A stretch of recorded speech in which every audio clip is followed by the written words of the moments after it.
Viața de student. Prin câte trebuie să treci ca să nu mai fii omul care erai.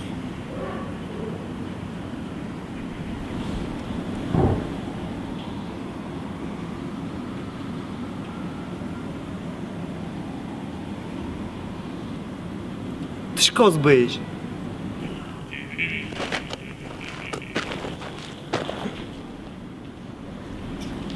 Puterea nu izvorăște din victorii.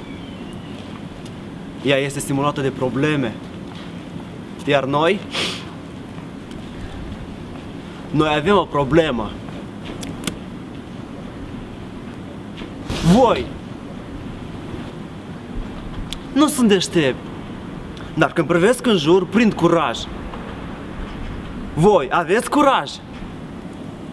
Aveți curaj, vă întreb? Da! Atunci, să intrăm în...